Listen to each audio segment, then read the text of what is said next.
I grew up in a very religious family. Two things were not optional in my family. You had to go to church and you had to get an education. Even in my teens, parents allowed me to go out on a Saturday night, I knew to be home on time because I had no choice. I had to go to church on Sunday morning. I was very good in school. Was the president of my junior and senior class in high school, president of the business club in college. From there, I got, to be honest, lost faith after high school, didn't attend church for a number of years, and really got caught up in myself. I came up in a little town of 4,000 people, and just so happened to give my resume to my brother, and his next door neighbor worked for Hughes Aircraft Company. 3 years up the road, I was a supervisor. 5 years up the road, I was a manager.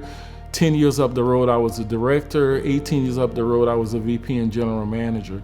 And during that whole phase, I'd lost perspective and I wasn't living a godly life. I actually thought it was me. I thought I was that bright, that smart. And I tell people now, God has a sense of humor.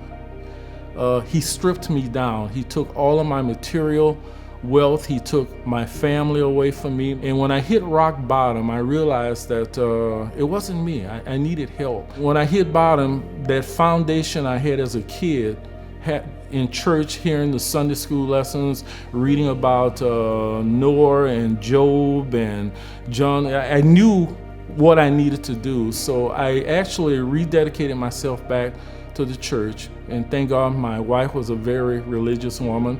And it's amazing that most people don't realize how simple life is when you're living a godly life. I was interested in Faith Community Church because it was convenient. I live 1.5 miles away. And we showed up one Sunday and we were welcomed in by the pastors in the congregation. We just fell in love with the church. We've been there for 11 years now. When we were preparing for Pastor Dusty, I actually was on the board at Faith Community for 8 years. And we were preparing for the new minister and we were out doing work. And I felt a tweak in my back. We were lifting some trees and things out on the grounds.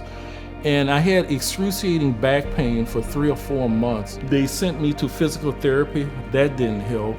They sent me to a chiropractor. That didn't help.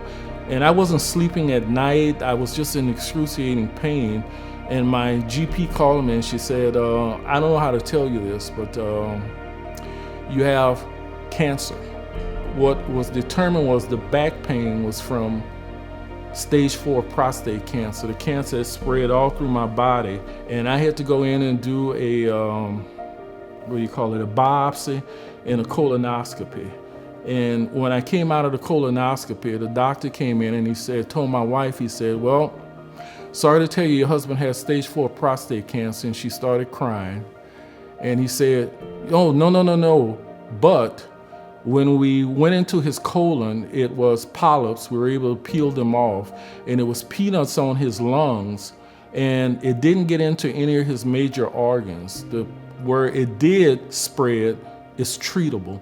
But I could feel the prayers from my friends and my pastor, and it's been 3 years now. I've been cancer clear, and I know that that's God. If you take care the things that God wants you to do, He'll take care of you. And I truly, from my heart, believe that.